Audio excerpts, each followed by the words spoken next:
তো আজকে আবারও একটি নতুন ভিডিও নিয়ে চলে এলাম আপনাদের সামনে। উত্তম দাদা আমি।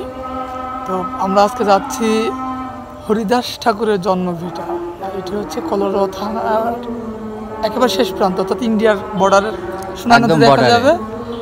তো এখানে যে বাদবাকি গল্পটা, ইতিহাসটা বলবো।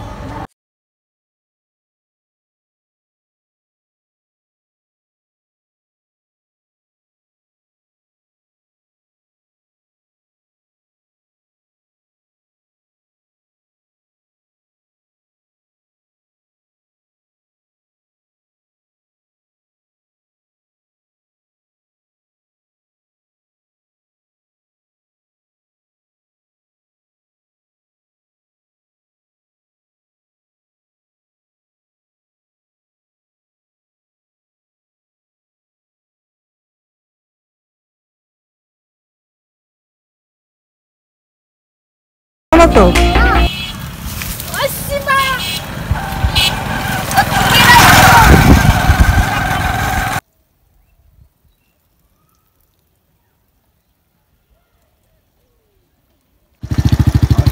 চমৎকার আবহাওয়া আর চারিদিকটাও চমৎকার।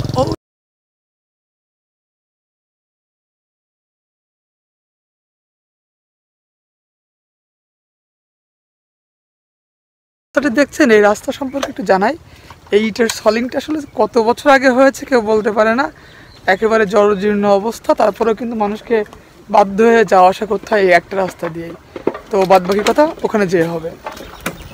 তো চলে এলাম শ্রী শ্রী হরিদাস ঠাকুরের যে আশ্রম কল্পটি, তার সামনের জায়গাটা হচ্ছে এই রাস্তাটা গিয়েছে। আমার পথটা আসলে কতটা মসৃণ বা সুন্দর।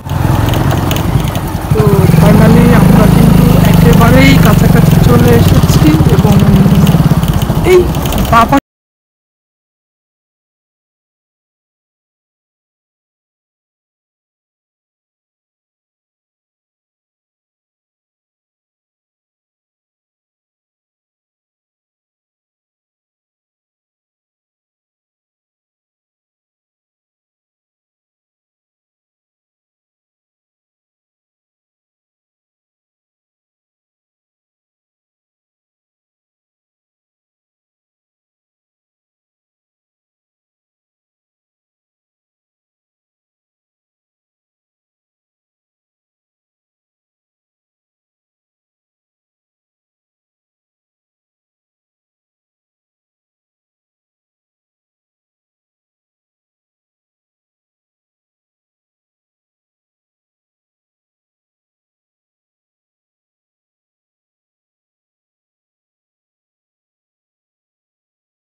যেটা দেখছেন এটিকেই বলা হয় সোনাই নদী।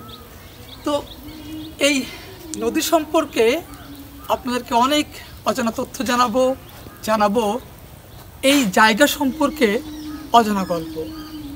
একটি বিষয় লক্ষণীয়, এই পাশের মানুষও বাংলা ভাষায় কথা বলে, আমরাও বাংলা ভাষায় কথা বলি।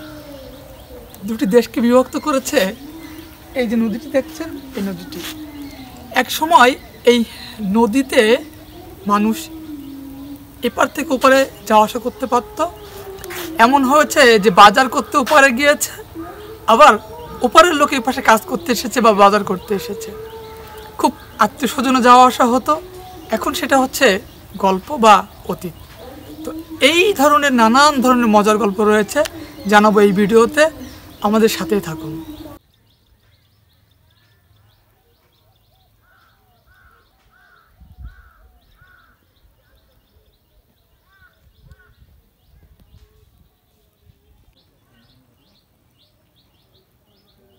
আমার পাশে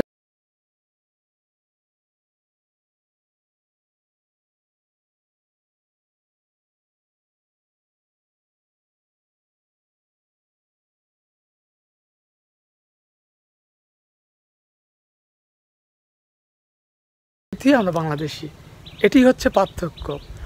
আর এইটি দুটি দেশকে শুধু বিভক্ত করেনি, করেছে অনেক মানুষকে তার আত্মীয় স্বজন থেকে এখন দেখা করতে হলে পাসপোর্ট ভিসা লাগে, আগে এক সময় লাগতো না। তবে অনেকেই বলে যে আমরা সকলে কেন এক হতে পারি না। যাই হোক, এই দেখতে পাচ্ছেন যে আমার পাশে কিন্তু বেশ একটি কচুরাপানা ঝাঁক ভেসে আসছে, অর্থাৎ নদীতে এখন কিন্তু মোটামুটি স্রোত রয়েছে, মাছও মারছে অনেকে। আমরা সবই দেখাবো, আমাদের সাথে থাকবেন। এই অনেকে ভাবেন যে নদীর সাথে ওপারে যাওয়া যায় বা ওপারে চলে যেতে পারবেন ভিসা ছাড়াই বা পাসপোর্ট ছাড়াই। বিশ্বাস করেন ভাই, বিএসএফ বসে আছে, আপনি যদি নামেন আপনাকে নিশ্চিত গুলি করে দিতে পারে, কোনো ওয়ে নাই। বিএসএফ দেখা যাচ্ছে ওনারা এখানে তাদের কার্যক্রম করছে। এখানকার একজন স্থানীয়, তিনি জাল ফেলে আসলে এই নদী থেকে মাছ ধরবেন। এই মাছটি আসলে কোন দেশের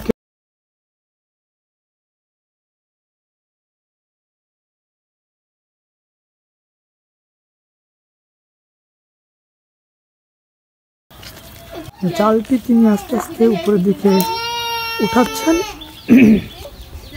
এবং এই কেমন মাছ হতে পারে বা বর্ষার মৌসুমে, তিনি কিন্তু এর আগেও কয়েক জায়গায় জাল ফেলেছেন এবং এই যে পুঁটি মাছ কিন্তু তিনি ধরেছেন। এখন দেখা যাক যে এইখানে তাকে তার ভাগ্যে কী রয়েছে, কেমন মাছ হতে পারে। এই জালটি আস্তে আস্তে টানছেন, আমরাও দেখার অপেক্ষা রইল।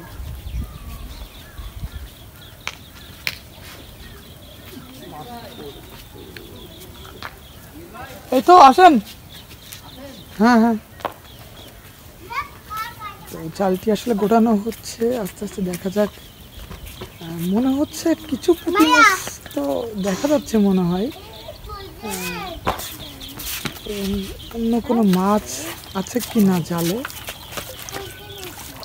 এবং হ্যাঁ, আছে তো, মাছ আছে, চমৎকার মাছ। দাদাকে আসলে মিস করলেন। আমি আসলে মন্দিরের ভিতরে ছিলাম।